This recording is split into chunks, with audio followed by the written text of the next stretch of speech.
को मैं रोज़ देखता हूँ कि बर्बाद हो रहा है।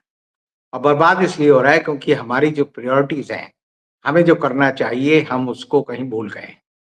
पूरा देश में एक वक़्त ऐसा है कि जिसमें हर व्यक्ति खाने की तलाश में है। पूरा देश सूअरों के बाड़े में बदल गया है। और ये इसलिए है कि हर आदमी एक ही चीज़ सोचता है, कहाँ मुफ़्त का पैसा मिल जाए, कहाँ भंडारा चल रहा है, कहाँ पर किसी के घर जो है फ्री का लंच मिल जाए, फ्री का डिनर मिल जाए। और आप देखिए कि जो लेटेस्ट खबर है वो भाजपा के सांसद हैं भदोई के, जिनका नाम है विनोद बिंद। उन्होंने अपने क्षेत्र में मिर्ज़ापुर में एक उनका इस जगह है जिसका नाम है करसड़ा। सड़ा होता है ना, चीज़ सड़ जाए, तो कर माने हाथ, सड़ा हुआ हाथ। तो करसड़ा जगह में उन्होंने एक भोज का आयोजन किया और उस भोज में उन्होंने कहा कि सबको मुर्गा खिलाया जाएगा, बकरा खिलाया जाएगा और बोटी खिलाई जाएगी। बोटी की जो खबर है वो लोगों ने एक-दूसरे को पहुँचाई और अचानक वहाँ पर जिस जगह ये बोटी वितरण कार्यक्रम था, वहाँ पर 1000 लोग आ गए। अब हुआ ये कि बोटियाँ जो हैं वो कम पड़ गई, लोग ज़्यादा खा गए, क्योंकि आप देखेंगे हमेशा कि हिंदुस्तान का आदमी जब अपनी प्लेट भरता है, तो अपनी भूख के हिसाब से नहीं भरता। वो इस हिसाब से भरता है कि कैसे उसको ज़्यादा से ज़्यादा ठूँस ले। और आप देखेंगे कि जहाँ बुफे सिस्टम होता है, वहाँ पर एक बड़ी विचित्र सी स्थिति हो जाती है हर प्लेट की, कि उसमें जो है दाल भी तैर रही है, उसमें जो आपका रायता है वो बिखर रहा है, उसमें गुलाब जामुन तैर रहे हैं, उसमें रोटी और पूरियाँ तैर रही हैं और लोग भर-कर जो है खाते हैं। अब भदोई में करसड़ा में जिन लोगों ने वहाँ खाना शुरू किया, पहली पंगत में ही सारी बोटियाँ खत्म हो गई। दूसरी पंगत बैठी तो उनको रसा पानी या जिसे कहते हैं तरी, वो दी, तो एक आदमी ने कहा, "भई इसमें बोटी तो नहीं है।" जब ये कहा बोटी नहीं है तो दूसरे ने कहा, "खाना है तो खा।" तो उसने कहा, "तू बोल कैसे रहा है?"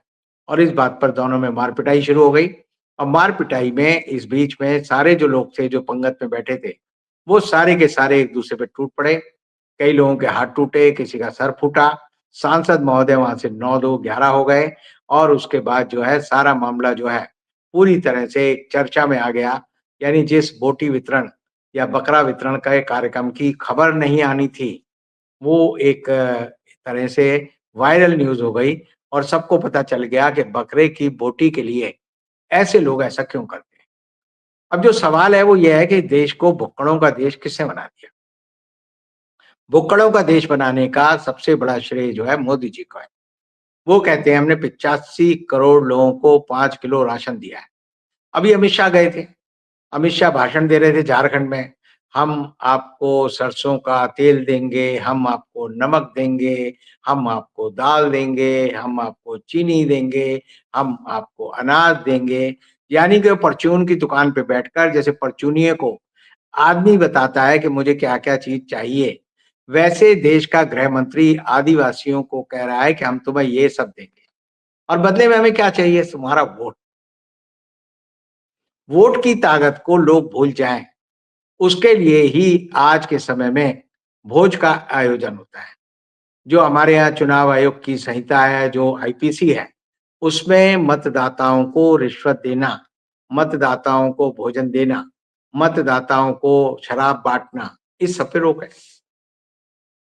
लेकिन चुनाव के दौरान आप देखेंगे, लंगर लगेंगे, लोग आते हैं, खाते हैं, हलवाई लगे रहते हैं दिन-रात लोग। यानी आप समझिए जिस जगह चुनाव होता है, उस मोहल्ले में लोग 7-8 दिन, 12 दिन, 15 दिन जितने दिन चुनाव चलता है, खाना नहीं बनाते। किसान आंदोलन में हमने देखा कि जहाँ किसान आंदोलन बॉर्डर पे चल रहा था, वहाँ के गाँव के गरीबों ने खाना बनाना बंद कर दिया। वो कहते थे लंगर लगा हुआ है, जाओ सुबह, दोपहर, शाम, रात को जाओ, चाय पियो, दूध पियो, जलेबी खाओ और खा पी के जो है मुस्टंडे हो जाओ और बाकी चीज़ भूल जाओ।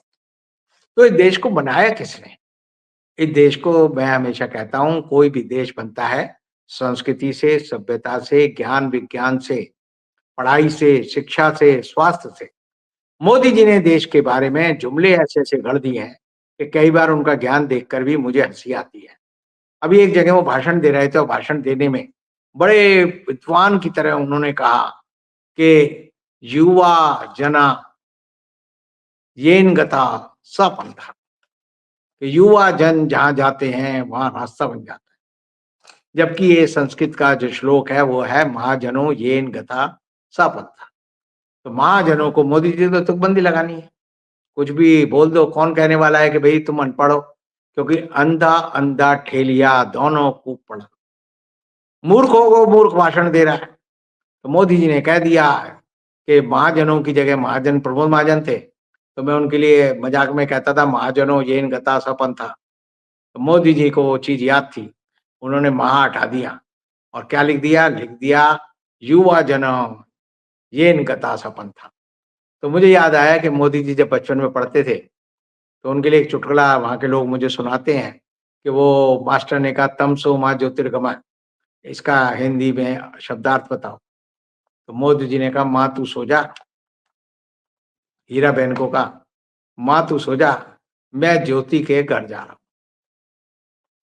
तो इसी तरह लोग जब चीज़ों की टाँग तोड़ने में आते हैं, तो एक बड़ा प्रसिद्ध शेर है जिसे हम अक्सर पढ़ते हैं कि खुद ही को कर बुलंद इतना कि खुदा बंदे से कुछ पूछे कि तेरी रजा क्या है? तो उसको मोदी जी ने कैसे पढ़ दिया कि खुद ही को बुलंद कर इतना कि हर सर्दी से पहले खुदा बंदे से पूछे तेरी रजाई कहाँ है? तो इस तरह की बेवकूफ़ी की हदों पे जब देश की शिक्षा को आप ले आए हैं, नई शिक्षा नीति ले आए हैं, तो उससे देश का क्या नुकसान हुआ, ये मैं आपको आज बताना चाहता हूँ। पूरे देश में ज्ञान विज्ञान की कोई बात नहीं होती। मोदी जी साइंस कॉन्फ्रेंस में जाते हैं, नेशनल साइंस कॉन्फ्रेंस होती है, उसमें बता देंगे कि हाथी का सिर काटकर हमारे यहाँ एक बालक के सर पर रख दिया और उसका नाम गणेश है, पहली सर्जरी हमने की थी। तो ऐसे-ऐसे विद्वान लोग जब देश के प्रधानमंत्री, देश के मुख्यमंत्री बन जाते हैं, तो वो देश को पतन के गर्त में ले जाते हैं और पतन का ये हाल है कि रोज़ मैं कहता हूँ कि एलन मस्क ने अभी जो 2 दिन पहले खबर आई है, वो इतनी विचित्र है कि इस देश के मीडिया ने लोगों को अभी तक नहीं बताई।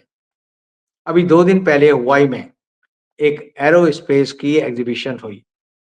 उसपे चीन ने 6th जनरेशन का एक जहाज लॉन्च किया। अभी जितने भी चल रहे हैं ना, सुखोई हो गए, हमारे यहाँ जो मोदी जी जहाज लेके आए राफेल फ्रांस से, वो 5th जनरेशन का है। 6th जनरेशन का प्लेन जो है वो बना दिया चीन ने। और चीन ने जो प्लेन बनाया है उसकी अगर मैं बात सुनाऊँ, तो हिंदुस्तान के लोग अपने उँगली को दाँतों तले दबा लेंगे। उस जहाज की गति है 1336 किलोमीटर, नहीं, माइल, मील, यानी 2100 किलोमीटर प्रति घंटे की रफ्तार से वो जहाज उड़ सकता है और उन्होंने उड़ा के दिखाया। और जबकि जो ध्वनि की गति है, वो 770 मील होती है। तो 770 मील से दुगनी गति का उन्होंने जहाज बनाकर उड़ा दिया जिसमें स्टील्स लगा हुआ है, जिसको आप पकड़ नहीं सकते।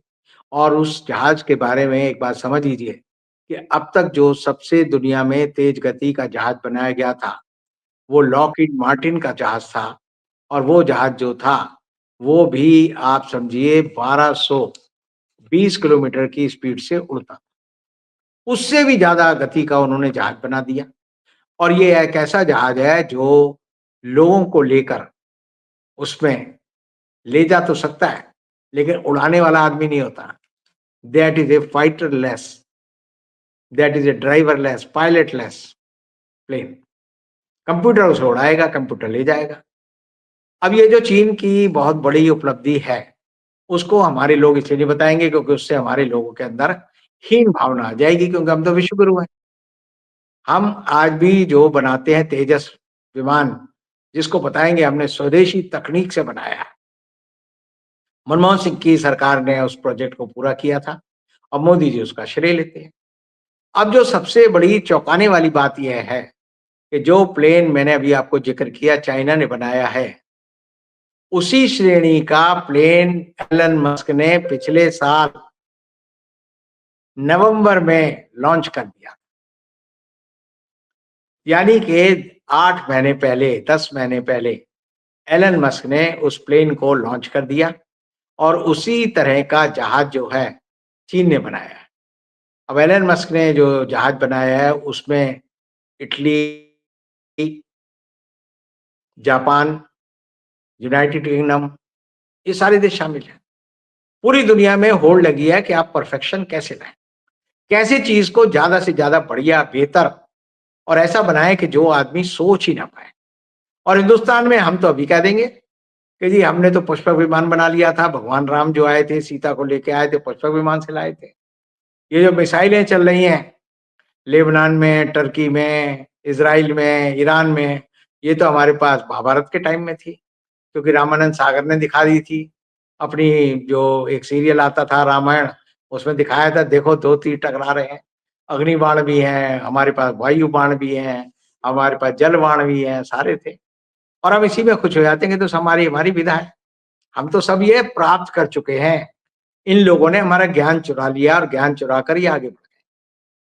अब मैं अपने एक मित्र से बात कर रहा था, उन्होंने अपने एक मित्र का जिक्र मुझसे किया और बताया कि जो आप कहते हैं कि एलन मस्क का सैटेलाइट फोन लॉन्च होने वाला है, उसमें हम कहते हैं कि भई वो प्लेन वो जो अ, एलन मस्क का मोबाइल है, वो सैटेलाइट फ़ोन है।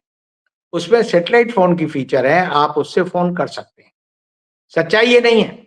एलन मस्क जो अपना फ़ोन लॉन्च करेगा, उसमें आप समझिए 10 जी के बराबर वीडियो कॉल आप कर सकते हैं, वीडियो कॉन्फ्रेंसिंग कर सकते हैं।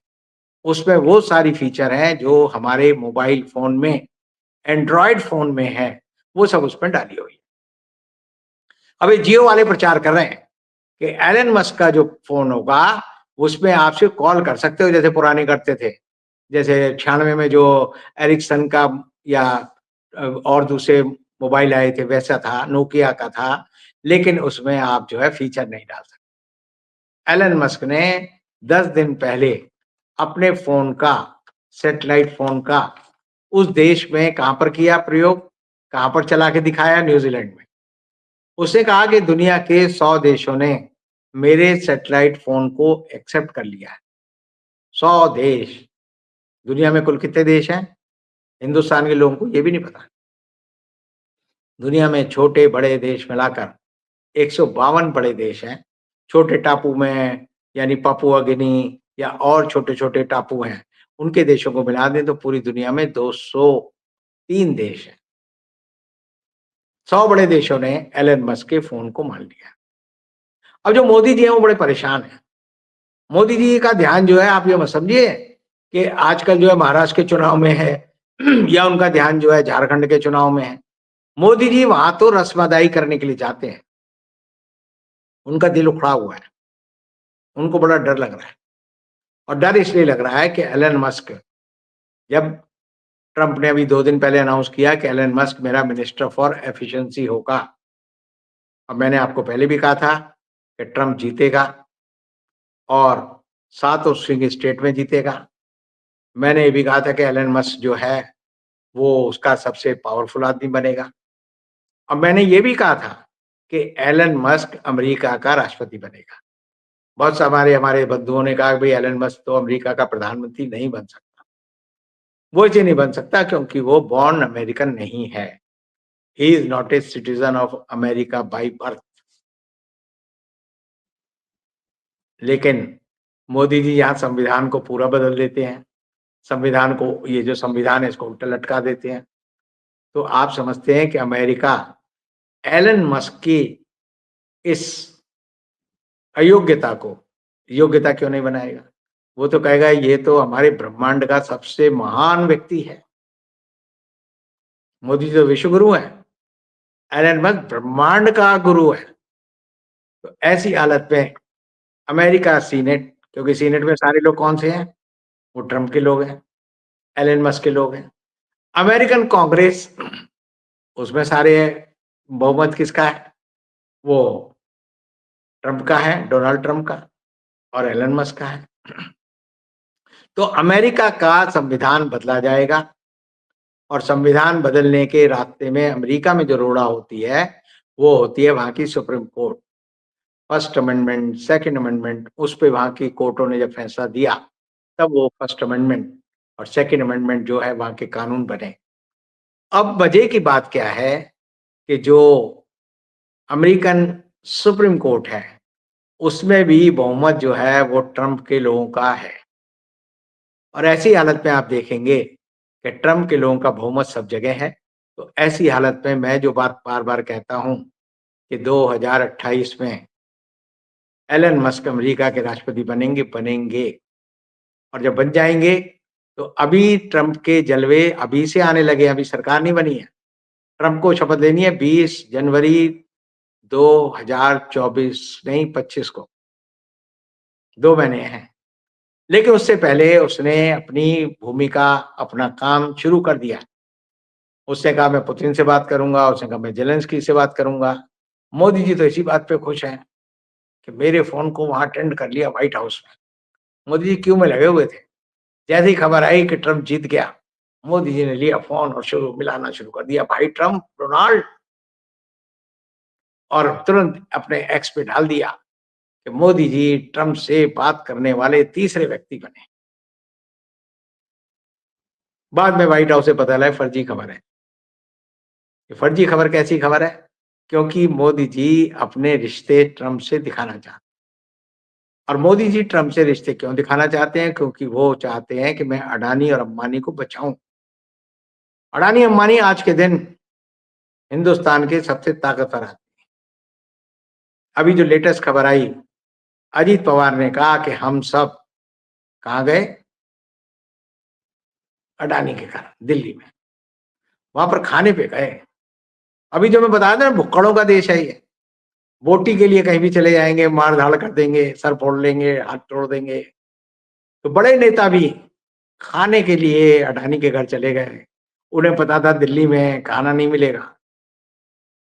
को सारे रेस्टोरेंट बंद हो गए। हमारी जेब में पैसे नहीं है, मुफ्त का खाना तो अडानी के घर मिलेगा। तो अडानी सेठ के घर कौन गया? हिंदुस्तान के गृह मंत्री अमित शाह, शरद पवार, अजीत पवार, देवेंद्र फडणवीस। और बात क्या हुई? बात ये हुई कि तुम्हारे ऊपर जो केस चल रहा है ईडी का, कोऑपरेटिव बैंक घोटालों का, हम वो वापस ले लेंगे। और ये भतीजे पे जो 70,000 सिंचाई के घोटाले के आरोप हैं, ईडी, सीबीआई जिसकी जांच कर रही है, ये भी वापस ले लेंगे।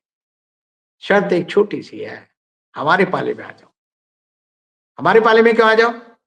क्योंकि हमारे पाले में आ जाएँगे तभी हमारी बीजेपी की सरकार बनेगी, बीजेपी की सरकार बनेगी मतलब मोदी जी की सरकार बनेगी, मोदी जी की सरकार मतलब अडानी की सरकार बनेगी, अडानी की सरकार मतलब महाराष्ट्र के सारे संसाधनों पर किसका कब्जा हो जाएगा? अडानी का। धारावी मैं बनाऊँगा, एयरबस तो मैं ही बनाऊँगा, चिप होते हैं, वो भी मैं बनाऊँगा। हिंदुस्तान की सारी चीज़ हड़प लूँगा। अब एक बात सोचिए, एक आदमी की पचाने की ताकत बड़ी कम है। हम मान लो 10 लोग हैं घर में, मोहल्ले में मान लो दिल्ली में, दिल्ली की पॉपुलेशन जैसे 3 करोड़ है मान लीजिए। कोई आदमी का 3 करोड़ लोगों का खाना तो मैं ही खाऊँगा। तो रविंद्र कुमार जो है 400 ग्राम खा सकता है। अडानी का पेट भी 400 ग्राम ही खा सकता है। बाकी खाने पे अगर वो कब्ज़ा कर लेगा तो उसके नतीजे 2 होंगे कि बाकी लोग तो भूखे मर जाएँगे और दूसरा वो खाना जो है बर्बाद हो जाएगा। क्योंकि हर चीज़ की एक पेरिशेबल लाइफ़ होती है। गेहूँ 1 साल रहेगा, टमाटर जो है मान लीजिए 10 दिन रहेगा। हर चीज़ की एक शेल लाइफ़ है। लेकिन अडानी जी कहेंगे नहीं मैं तो गोदाम में भर दूँगा। सारे सेब मैंने भर दिए थे। आपने एक छोटा-सा फ़र्क महसूस किया होगा। 2 साल पहले बाज़ार में सेब नहीं था। सेब आता था फुसफुसा सा, रस नहीं था उसमें। खाओ तो चबाओ तो लगता है साला क्या खा रहे हो। अब सेब आ रहा है बाज़ार में खूब लाल, रसीला, भरा हुआ। हिंदुस्तान के लोगों को अडानी सेब लाके लोगों को इस बात के लिए बर्बाद कर दिया कि सेब का जो पान जो है स्वाद भूल जाए। मोदी यही करना चाहते हैं। मोदी चाहते हैं कि रैली, रंगरेली, जश्न जो है वो एक ही जगह हो, एक ही आदमी के घर हो। अंबानी के बेटे की शादी हो तो 50,000 करोड़ खर्च हो। पूरा हिंदुस्तान टकटकी लगा के देखे, ओहो! 50 लाख की ड्रेस पहन रखी है, गले में जो पेंडेंट है वो 650 करोड़ रुपए का है, खाने की प्लेट जो है 20,000 रुपए की है, गोलगप्पा जो आदमी वहां खा रहा है वो जो पड़ रहा है 2,000 रुपए का, और आदमी बड़ा खुश है 2,000 का गोलगप्पा खाया। उसमें आप समझो उसकी कैलोरी बढ़ गई, उसकी पौष्टिक वैल्यू बढ़ गई, उसमें न्यूट्रिशन बढ़ गया, उसमें कोई और चीज आ गई, कुछ नहीं आया। पैसे की बर्बादी होती है, लोगों को दिखाया जाता है वहां जश्न हो रहा है, और हिंदुस्तान के भूखे नंगे बड़े खुश होते हैं कि ओहो, उस डांसर को बुलाया है जो हिंदुस्तान को गाली देती थी। 70 करोड़ दे के अडानी सेठ ने उसको कच्छे में नचवा दिया, और वो जो दूसरा सिंगर था वो तो अपना जो है अंडरवियर दिखा दिखा कर डांस कर रहा है। यानी कि कोई आदमी हिंदुस्तान का ये नहीं सोचता कि हमें तरक्की करनी है विज्ञान की, हमें भौतिकी, physics, science, chemistry, geography, economics, और ये संविधान में जो कहा है कि आप जो है साइंटिफिक टेम्परामेंट बढ़ाओगे। मोदी जी कहते हैं मैं संविधान को मानता हूं, संविधान को बर्बाद करने वाला आदमी देश में अगर कोई है तो वो नरेंद्र मोदी है। उसने लोगों का साइंटिफिक टेम्परामेंट खत्म कर दिया है, और इस संविधान को उसने रद्दी की टोकरी बनाने की पूरी कोशिश की है। और होता क्या है, मैं फिर मैं बार बार कहता हूं, आदमी कुछ भी कर ले, कुदरत उसको उसकी आंखों के सामने ही नीचा करके दिखा देती है, टांग काट देती है, उसके हाथ काट देती है। एलन मस्क नाम का जो प्रेत है, मैं आपको आज फिर कह रहा हूं, वो अडानी को भी बर्बाद करेगा, अंबानी को भी बर्बाद करेगा, हिंदुस्तान को भी बर्बाद करेगा, मोदी को भी बर्बाद करेगा, आरएसएस को भी बर्बाद करेगा। और ये जब तक चलता रहेगा, जब तक हम लोग अगर चेते नहीं, जागे नहीं। अगर लोगों को जागना है तो उनको एक ही काम करना है कि झारखंड में अडानी को हराओ, अडानी समर्थकों को हराओ, महाराष्ट्र में अडानी समर्थकों को भगाओ, उनका बीज नाश कर दो ताकि हिंदुस्तान तरक्की कर सके। आगे के लिए समझ लीजिए, या तो अडानी जिंदा रहेगा या हिंदुस्तान जिंदा रहेगा। अगर हिंदुस्तान को जिंदा रखना है तो लोगों को दिमाग का इस्तेमाल करना होगा, और चुनाव आयोग, देश की संसद, देश की सर्वोच्च न्यायालय, वहां जितने भी षड्यंत्र हो रहे हैं उनके खिलाफ लोग जागेंगे, तभी देश आगे बढ़ेगा, वरना ये देश वैसे ही गायब हो जाएगा। जिसके बारे में अल्लामा इकबाल कह गए हैं, यूनान, मिस्र, रोमा सब मिट गए जहां से, कुछ बात है कि हस्ती मिटती नहीं हमारी। मोदी जी ऐसे आदमी हैं जो हिंदुस्तान को मिटा कर जाएंगे, ये लिख लीजिए।